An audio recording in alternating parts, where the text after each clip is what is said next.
Hi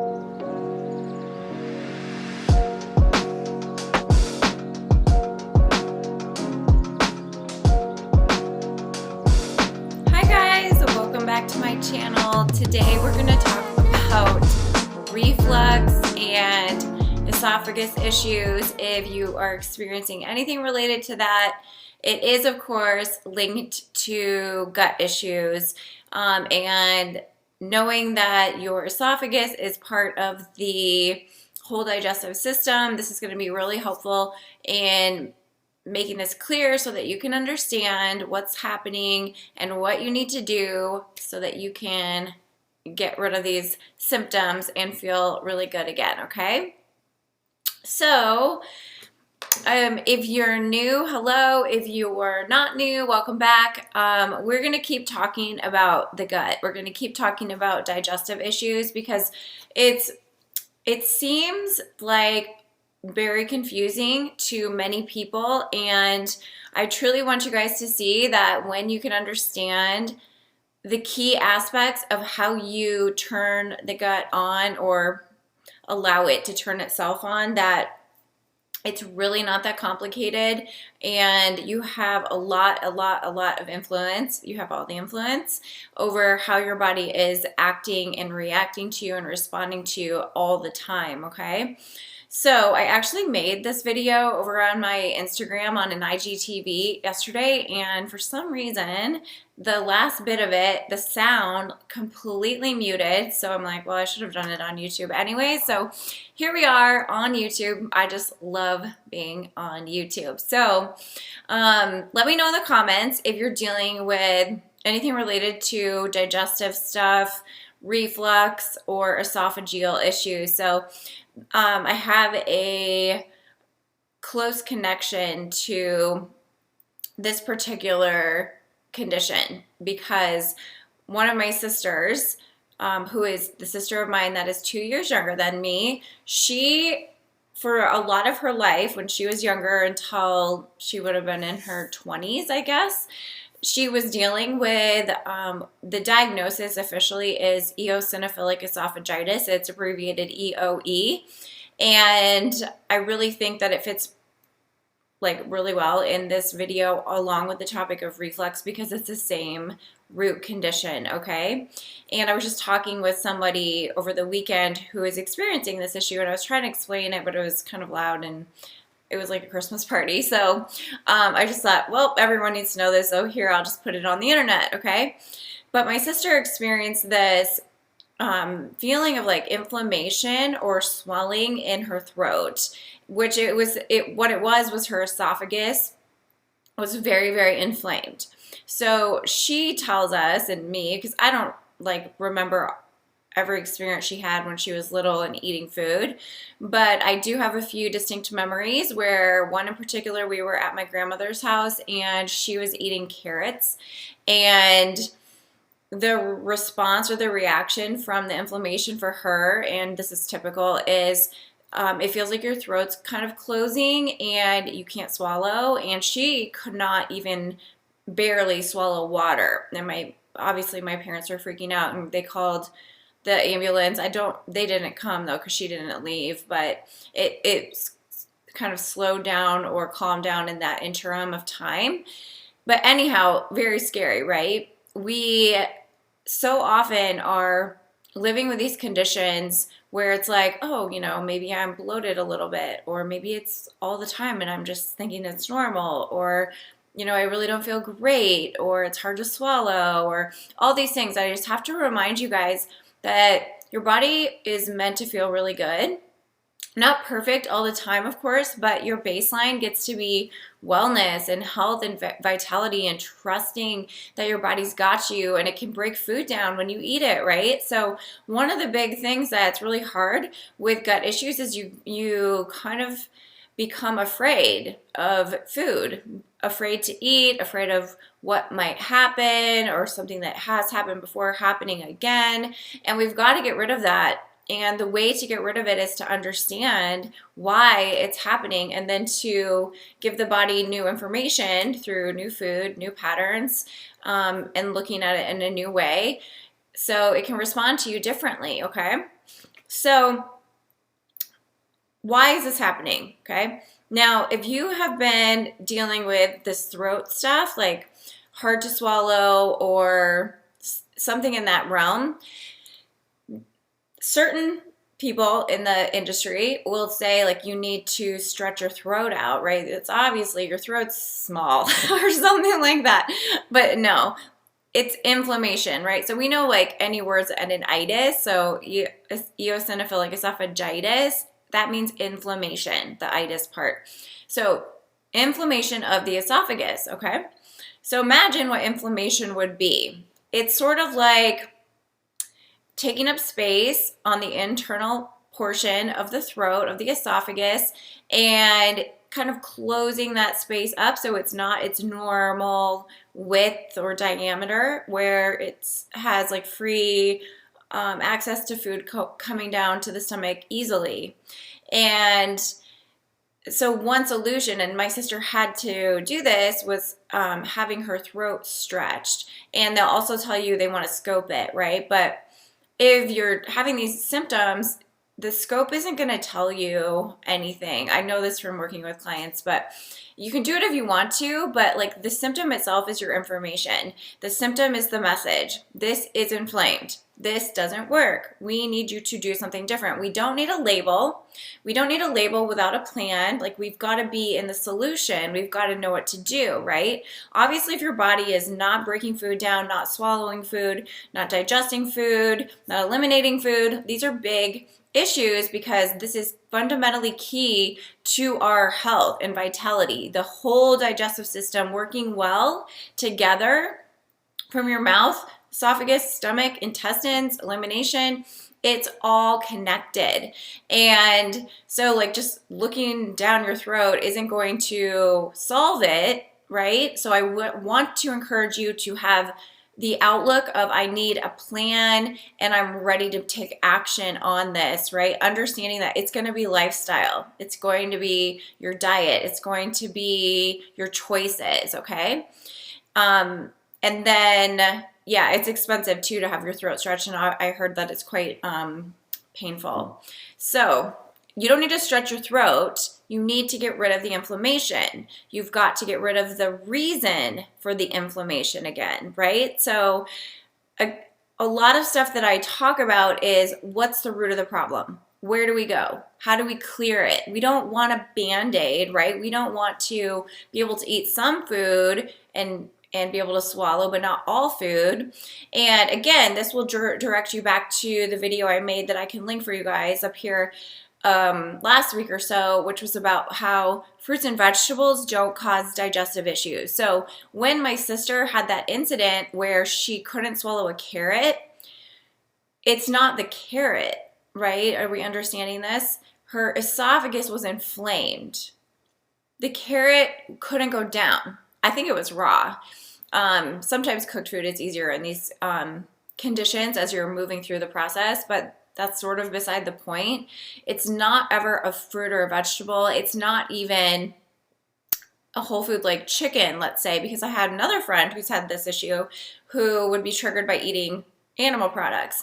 And the reason, again, it's going to make sense when we get to what's actually happening, okay?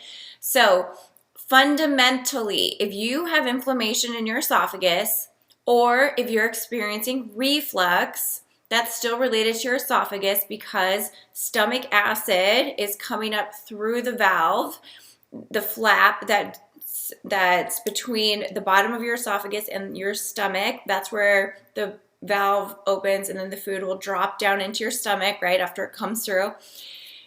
Reflux is when the stomach acid comes back up. Okay, so it's coming back up and it's burning, right? So you're experiencing burning here in this area. I know pregnant women deal with this sometimes, but this is, again, why. It's because there isn't enough digestive energy. There isn't overall a healthy flow of the digestive system, okay? So that's like the big picture issue. And then the more direct link here is that it's not that you have too much stomach acid, it's that you do not have enough stomach acid, okay? We we have to have enough stomach acid to successfully and easily and quickly break down our food when it gets to the stomach. So in the stomach, there's a lot of chemical digestion.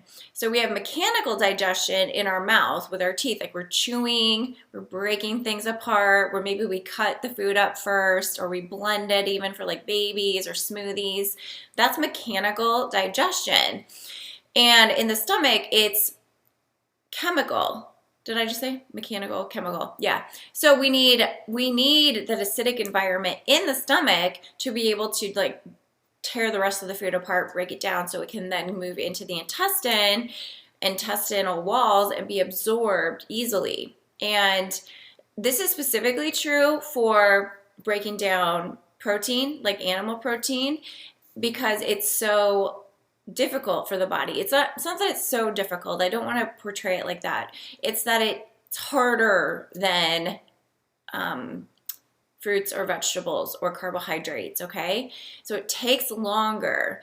And this is one reason that the stomach acid becomes too low in the first place, is that it's an overconsumption chronically, long-term, of us eating too high of a fat diet, too high of a protein diet. So when you consume animal protein, you have to see it's automatically going to be considered high fat to your body.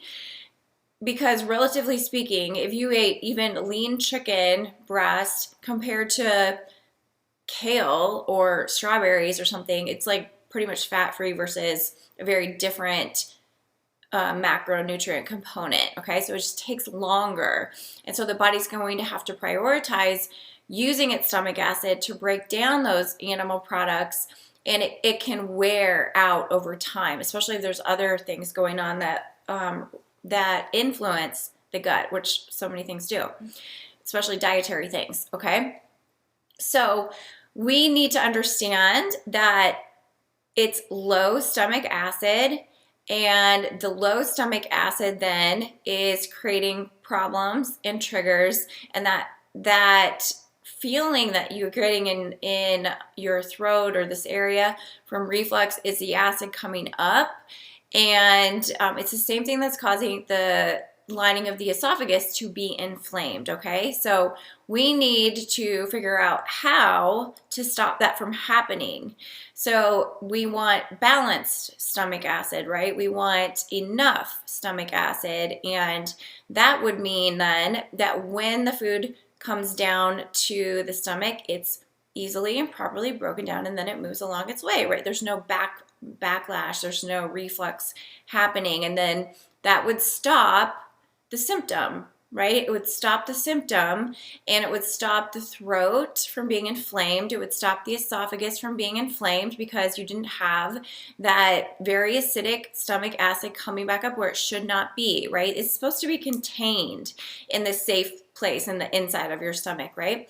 Because overall, big picture, our bodies are healthy when they're alkaline. So that's a higher pH, but in the stomach, we need it to be acidic. And the way that we get an overall alkaline, healthy body is to eat alkaline foods, right? And I'll just do a separate video for you guys about that because it could be one on its own. But fruits and vegetables are alkaline. Gluten-free grains are like a little bit more in the neutral. Nuts and seeds are kind of moderately middle. And then like animal products are acidic. And we've got things that are acidic like soda and caffeine and coffee and chocolate and stuff like that. So I'm going to get to this too. So why is our stomach acid low? Well, the first reason, let me just summarize, is too long of a time frame eating pattern where we're consuming too much fat and too much protein.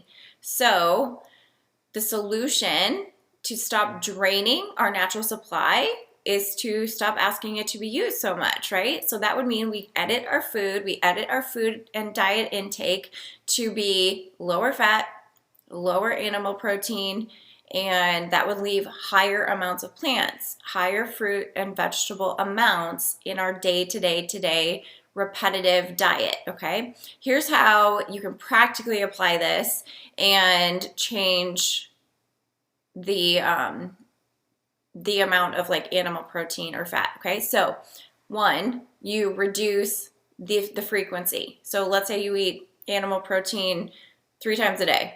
Well, you could take it down to 2 times a day. You could take it down to 1 time a day. You could take it down to 1 time less a week, or 1 time total a week, whatever you're called to do or what you think you can do, okay? It depends on how much pain you're in and how badly you want to see the changes, okay? This will make a big difference. Same thing with fat. When you reduce animal protein intake, you're going to automatically reduce fat. So then look at the rest of your day-to-day diet. What am I typically consuming that's fat? Well, the number one thing you can omit or edit or change is oil. So look at it. How much oil are you consuming? Are you cooking in a lot of oil? Are you consuming processed foods with oil? Are you eating out or having fried foods fried in oil? You want to totally reduce the oil overall. Like, you don't even need oil in your diet, okay? But if you do use it sparingly and use coconut, olive, or avocado and get cold pressed or like raw versions and really, really, really reduce the amount, right? This is so cool because now we have things like air fryers where you can cook things without frying them using air. Air has no oil. Or you can lightly spritz them, right, with those spray bottle kinds, as long as they don't have any like other chemicals in them and whatnot. So that's another way. Then you can move on to, besides oils, what else that's fat am I consuming? Do I eat a lot of almond butter, peanut butter, nuts, seeds, even avocado? You don't want to overconsume any amount of fat when you're dealing with these issues, okay? So that's going to be one of your first practical action steps there.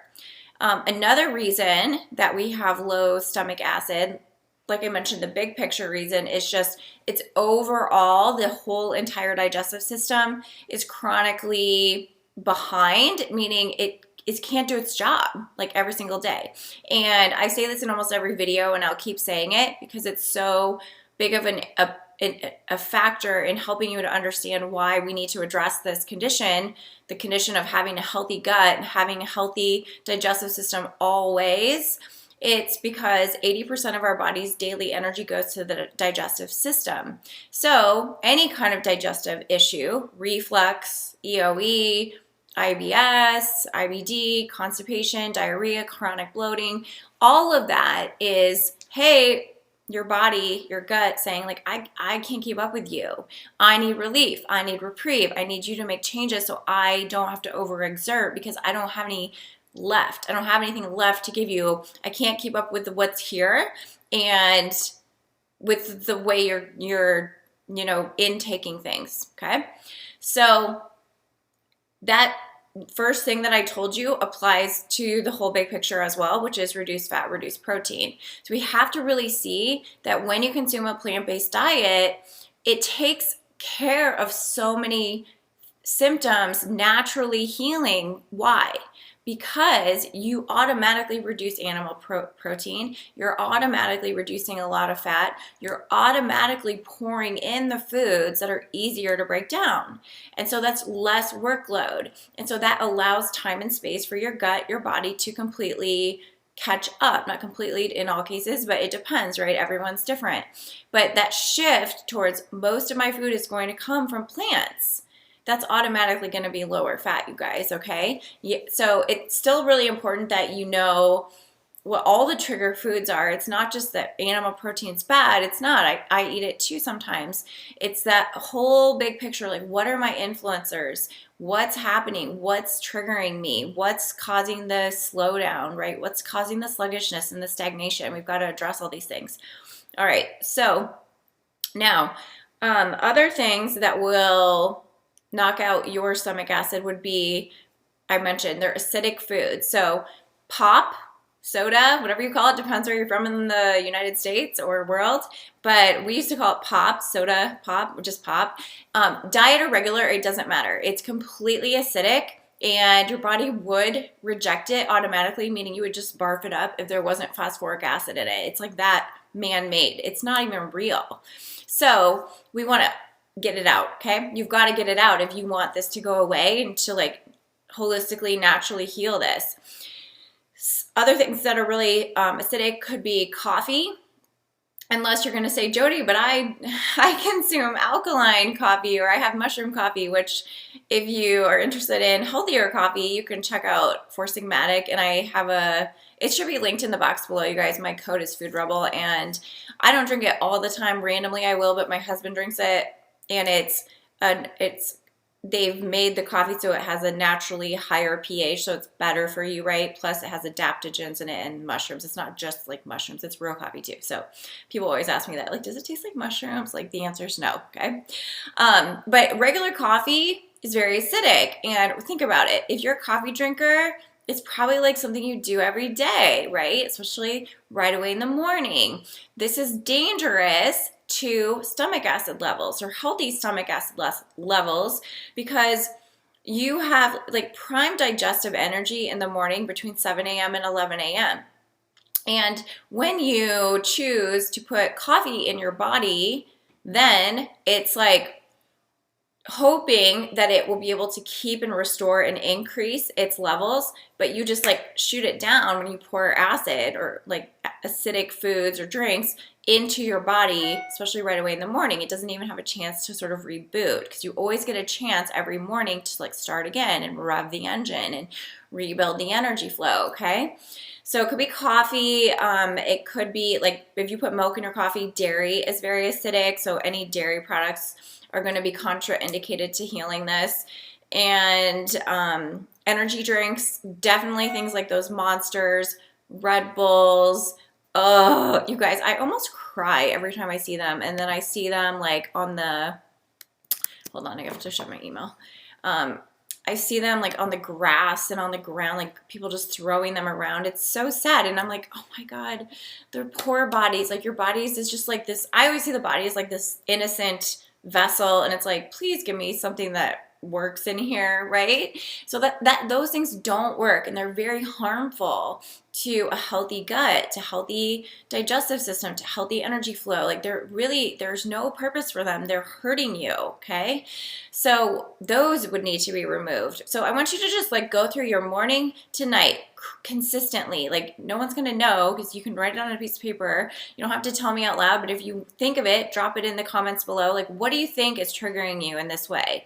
What foods could you be consuming that are acidic? So we've got dairy, coffee, energy drinks, pop, soda, diet or regular, and sugar, like refined sugar. Like, so if you're consuming processed foods, desserts, like white sugar, even white flour, those things are acidic, not helpful. Acidic basically means not helpful, not really have a purpose in the body. It's not going to help the healing process, not going to help the body run itself, which is what it does, right? We have to remember that the body's going to do the work, but we have to give it what it needs to be able to do the work. So can you change these things? Can you reduce them? Can you swap them? Can you take them out? Can you just realize they're not helping you get what you want, okay?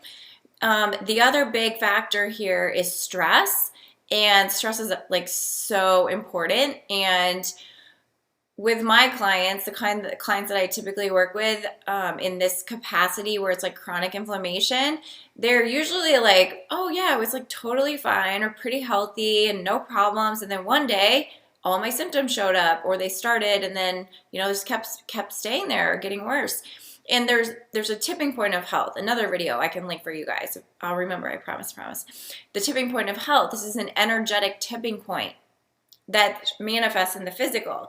So your body can only do so much until it can't. And then it has to let something go because it has priorities like keeping you alive and keeping you safe, okay? So it's gonna let things go. It doesn't want to let things go, but it only can handle so much every day. And every day is building on the next. So we have to see it's repetition, it's habits, it's consistency. That's what's going to create your health, and that's what's going to bring you back into the body that feels really, really good and you can trust is going to stay well for you. So stress, we have to know that there's a couple things that are key points. every time you think a thought and feel a feeling, so typically you think a thought and that triggers a feeling state, you are your cells, and you are consciousness made of trillions of cells. Your cells are consciousness. You're coding them. They hear you. They feel you. So if you're dealing with something in your life, it could be in any area. You might be like, why do I have reflux? Why do I have the esophagus issues? Well, it's health coaching is life coaching, my friends. Okay, so you can call me that if you want, but you've got to look all around. How do I feel? What's getting me? What is triggering me often? Because it's something you're not addressing. It's something you're holding on to. It's something you're allowing to be in your energy, to be in your field, to be in your vibration. It's something that's allowing your feeling state to drop over and over and over. And then the body's going to replicate that and match it as closely as it can. That's why those books like Louise Hay, and I have one on my Kindle app that's, what is it called? The Healing Questions Guide. You can look at those if you want to, but make sure you know, like you can work your body back to health with food as well. Food and mindset, right? So it's like a match. It's an energetic match. And stress affects us because stress is acidic, right? So our body has a literal physical chemical response. Just like if we consume acidic foods in our diet when we live in chronic stress. So we've got to address what's the root of the stress. So in that way, that's not like something you're eating, right? But you have to see or know you have emotional pores in your digestive system, just as important as the pores that people talk about in the, like in terms of intestinal permeability. We know from medical medium that it's more like a vapor that's passing through, so you don't actually have holes there, otherwise you'd be in a lot of pain already. Like, it doesn't make sense. But anyways, you have emotional pores, and so like your body feels everything. It feels what you feel. Your mind is, your mind is your body. Thoughts, feelings, it will manifest. So we have to address the stress. And some practical things you can do there would be meditation. But honestly, like, it's not just meditation. I don't want to give you guys lame answers like that everyone says. You have to do something, okay? What I recommend is you ask yourself this question: what's bothering me the most right now in my life? And then you sit with it and you look at it and you ask yourself, what do I need to do about this? Because I am not willing to feel upset or disturbed or frustrated or to leave it the way that it is because it's affecting my health, okay? Now, this isn't always the case. Like, sometimes it's more like, dude, your body needs something edited with the diet. And this is all very person to person, because the reason people experience health so differently and food so differently is because a lot of it is the pathogen load inside. So everybody starts out with different amounts of bacteria, viruses, parasites, toxins that are received by the body. We're influenced by them, we're exposed to them, or they're passed down into us from our parents. And so that's a big factor, okay? So I don't want to say like everybody that has gut issues has like a big stress in their life. That's not necessarily true. But I know that for myself, when I was experiencing my massive bloating, it was when I was going through IVF, okay? Related? Yes, okay? So part of it could be hormones, medication, and also stress, right? I know for sure. I can tell you I was very, very, very stressed, and it was not a good experience. So that had to shift too, right? I had to see something differently. I had to at least perceive what was happening differently. So that might be your shift, or you might need to have a conversation. You might need to take an action. You might need to just think or, address it at some point, okay? All right, and then okay, I have to add this in, you guys, because these also are things people will tell you to do that I don't recommend that you do, because it's not going to fix the root problem, right? So we're here for the full, total resolution of this crap out. We want to feel good all the time and have a healthy digestive system. So you might say, Jody, should I go get HCl tablets? What is an HCl tablet? Hydrochloric acid tablets. You can find them at Whole Foods. You can find them in health food stores. You can find them on Amazon. No. The answer is no. Why? Because your stomach acid is not hydrochloric acid. It's part hydrochloric acid, but not hydrochloric acid. So your stomach blend is a blend of 7 different acids that your body makes. There's no pill in the store that you can buy that you can put in here to give yourself the stomach acid perfection, okay? But what you can do is apply the things that we talked about so far in this video, which I'll try to hurry it up by this point, but you can apply the lifestyle changes and the food changes, okay? To stop asking your body to make more when it's already struggling to make enough. Then you can add celery juice, okay? So I didn't know about celery juice when I had to heal my digestive system, but I do now. And it is truly miraculous. And the reason I'm dropping it in this video is that it specifically will go to work on restoring your body's natural stomach acid blend. So again, it's not that celery juice is the blend of stomach acid. It's that celery juice goes in and allows the body to repair and to make it on its own, okay? So again, the body's gonna do everything for you, but you set it up to do the things.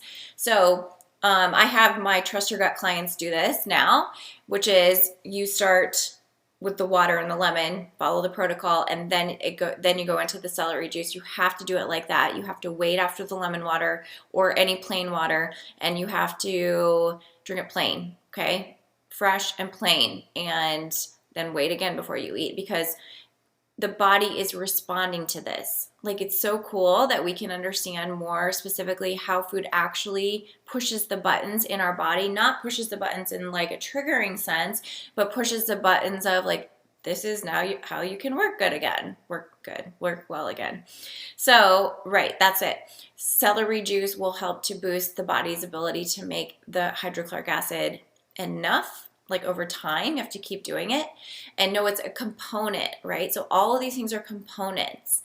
And you never want to say like carrots make me bloated, or broccoli makes me bloated, or carrots made me choke, or celery juice works or doesn't work. It's not that. It's everything, you guys. It's everything until you get to a tipping point, okay? Your work is to tip your body's health towards the energy of being in flow with health. And a huge component of that is a healthy gut, a healthy digestive system that is in flow constantly. That's really crucial to all other health conditions. So back to the topic here, reflux and EOE, or inflammation in the throat. Do you see now, if you were to stop requiring your gut to work so hard, stop requiring the need for more stomach acid that you already don't have enough of, make those changes, would automatically move you into eating more plants, which soothe the body, which are easy to digest, which are going to feed into that ability to have more energy and work better. And you're cutting out these acidic foods and you're putting in celery juice. What will happen? Your body's going to work. Your body's going to start working the way you want instead of not working the way that you want. Okay, so do you see how you're in charge? Like, you just need to know what you're doing that's making things happen. Okay, so it's really powerful. If you want any support with this, if you want any help with this, I have revised my Trust Your Gut course. I decided to make it accessible immediately because I don't want anyone to have to wait on their health or their body in any condition. So you'll see on my channel and on my website that I'm going to be coming out with more courses that you can jump into at any time. And then they're going to have options for adding on support if you feel called for that. But everyone deserves to know how their body works. Everyone deserves to be healthy. Everyone deserves to feel well. And everyone deserves to know that food is huge and matters. And we've got to put the right things in, you guys. Some things are just not even options. They never were. You've just been like told that they were, okay? So it's linked below. It's a 6-week protocol. I move you through every component of it. You're going to know what to eat, why, recipes, and there's training videos as well. We dive into your unique digestive profiles, which is related to your human design. So there's a way for you to consume food that works to optimize your digestive system that's just unique to you. Super cool.